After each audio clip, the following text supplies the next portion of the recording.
जो आज का युवा है, जिन्होंने माननीय बहन जी की सरकार नहीं देखी, उनका शासन प्रशासन अनुशासन नहीं देखा है, उनके लिए बहुत बड़ा एक मॉडल था, एक टेस्ट समझ लीजिए कि उनको एक चीज़ देखने को मिली है, सजीव लाइव कह सकते हैं कि उन्होंने जीवन काल में एक ऐसी चीज़ देख ली है कि जो आश्चर्य कहा जाएगा। कि जिसको खत्म पार्टी बोल रहे थे, जिसका कोई वोट बैंक नहीं था, वो कह रहे थे सांसद विधायक ऐसी बातें करते नहीं है। उसके बाद जब एक छोटे संदेश से, एक छोटे से कार्यक्रम के लिए माननीय बहन जी ने, वो भी राज्यव्यापी, मतलब यूपी राज्यव्यापी, यूपी के लोगों को बुलाया था, उसके बाद इतना विशाल जन समूह आया है। तो इसका क्या मतलब है कि जनता जाग चुकी है, समझ चुकी है। 2027 ज्यादा दूर नहीं है। माननीय बहन जी ने 1 वर्ष पहले ही प्रत्याशी घोषित करने की बात कर दी है, तो इससे बहुत बड़ा प्रभाव पड़ेगा। और जब कार्यकर्ता को ही टिकट मिल रही है और कार्यकर्ता जमीनी हकीकत को जानने के लिए लंबा समय मिलेगा, और सरकार बनाना अब बड़ा आसान लग रहा है, आसान लग रहा है। बिल्कुल। नमस्कार, जय भीम, जय भारत। मैं अभिषेक सरकार। साथियों, आप देख रहे हैं बीएसपी वाला यूट्यूब चैनल। जैसा कि आप लोगों को पता है कि 9 अक्टूबर की महारैली के बाद बहन जी की आज जो मीटिंग होने वाली है, हालांकि अंदर मीटिंग चल रही है लेकिन बाहर कुछ लोग हैं, उनसे बात करते हैं, देखते हैं कि इस समय ज़मीनी हकीकत और बाकी जो माहौल कैसा चल रहा है, उसी पे चर्चा करने के लिए हमारे साथ कुछ लोग हैं। आइए बात करते हैं। सर, अपना पहले परिचय बताइएगा आप। सबसे पहले आप धन्यवाद के पात्र हैं जो चैनल को पार्टी के नाम से चला रहे हैं, आप अभिषेक सरकार। आपका बहुत बहुत साधुवाद, बहुत बहुत धन्यवाद। धन्यवाद। मेरा नाम शैलेंद्र मतकर है, मैं समता आवाज टीवी का हेड चीफ ब्यूरो आगरा मंडल से हूँ। आप समता आवाज टीवी के हैं जी, बहुत बड़ी शख्सियत है ये। जी जी जी, धन्यवाद। कीजिए सवाल। कैसे दिख रहे हैं अभी इस समय? आप भी चैनल चला रहे हैं, क्या चल रहा है माहौल इस समय बसपा को लेकर? देखिए, जब मैंने कवर किया था तो मैंने जीवन में इतना सैलाब नहीं देखा, अभी तक नहीं देखा है। माननीय बहन जी का तो रहता ही रहता है, लेकिन रिकॉर्ड तोड़ने वाले ही रिकॉर्ड तोड़ दें, ये एक मिसाल होती है। ये मिसाल बन चुकी है उत्तर प्रदेश में। मैं आपके चैनल से के माध्यम से बताना चाहता हूँ कि ये मिसाल बन गई है, और 2027 ज्यादा दूर नहीं है। माननीय बहन जी ने 1 वर्ष पहले ही प्रत्याशी घोषित करने की बात कर दी है, तो इससे बहुत बड़ा प्रभाव पड़ेगा। और जब कार्यकर्ता को ही टिकट मिल रही है और कार्यकर्ता जमीनी हकीकत को जानने के लिए लंबा समय मिलेगा, और सरकार बनाना अब बड़ा आसान लग रहा है, आसान लग रहा है। बिल्कुल बन चुकी। उसी दिन से साबित कर दिया कि सीधी सी बात है। पिछला चुनाव जब जीते थे, पूर्ण बहुमत की सरकार आई थी, 1 करोड़ 20 लाख वोट हमें मिले थे। मान के चलिए हमारे 20 लाख लोग पहुंच गए, एक आदमी 5 वोट नहीं डलवा पाएगा।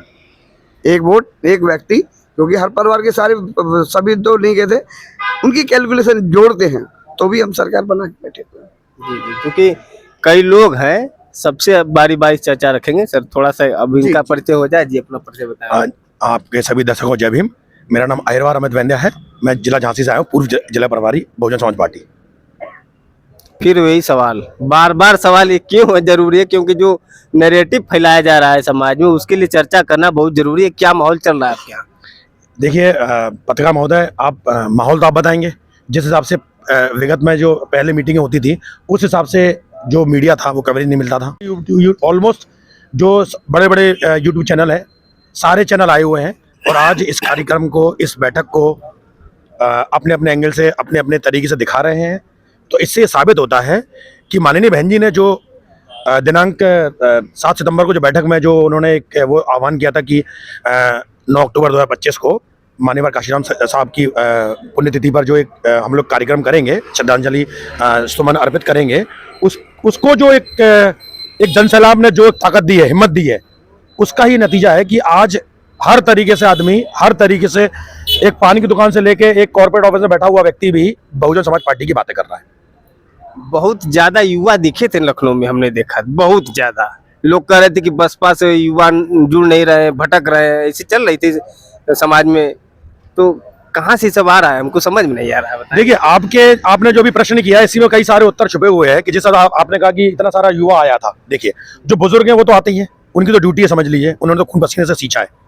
जो आज का युवा है, जिन्होंने माननीय बहन जी की सरकार नहीं देखी, उनका शासन प्रशासन अनुशासन नहीं देखा है, उनके लिए बहुत बड़ा एक मॉडल था, एक टेस्ट समझ लीजिए कि उनको एक चीज़ देखने को मिली है, सजीव लाइव कह सकते हैं कि उन्होंने जीवन काल में एक ऐसी चीज़ देख ली है कि जो आश्चर्य कहा जाएगा। कि जिसको खत्म पार्टी बोल रहे थे, जिसका कोई वोट बैंक नहीं था, वो कह रहे थे सांसद विधायक ऐसी ऐसी बातें करते नहीं है। उसके बाद जब एक छोटे संदेश से, एक छोटे से कार्यक्रम के लिए माननीय बहन जी ने, वो भी राज्यव्यापी, मतलब यूपी राज्यव्यापी, यूपी के लोगों को बुलाया था, उसके बाद इतना विशाल जन समूह आया है। तो इसका क्या मतलब है कि जनता जाग चुकी है, समझ चुकी है।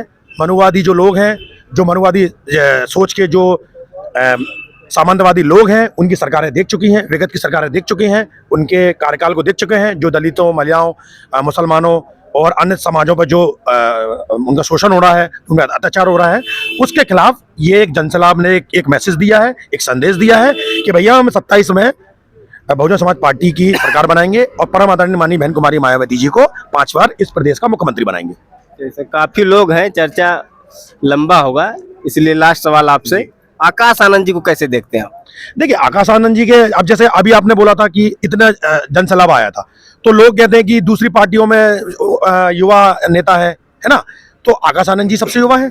50 साल के लोग वही मैं युवा कहने बन वाला रहे था, हैं। आपने भी बात बीच में वो मेरे मुंह की बात छीन ली आपने, कि जो 50, 55, 60 साल के युवा हैं, तो वो तो 29, 30 साल के हैं, वो तो बहुत ही युवा है, विदेश से पढ़ाई करके आए हैं, एक कैडराइज फैमिली से आते हैं, पॉलिटिकल स्ट्रॉन्ग बैकग्राउंड से आते हैं। उसके बाद भी वो चाहते हैं कि अपना जीवन एक किसी कॉर्पोरेट में बिताते हैं, लेकिन उसके बाद भी वो जमीन पे जुड़े हुए हैं, गली गली, बस्ती बस्ती जा रहे हैं, लोगों से मिल रहे हैं। अभी पिछले माह, 1.5 माह पहले जो मुंबई में बैठक हुई थी गुजरात और महाराष्ट्र की, उसमें भी गया था, उनसे मिलने का मुझे सौभाग्य प्राप्त हुआ था। तो ये बहुत बड़ी बात है कि वो जमीन पे जाके लोगों से मिल रहे हैं और युवाओं को जोड़ रहे हैं।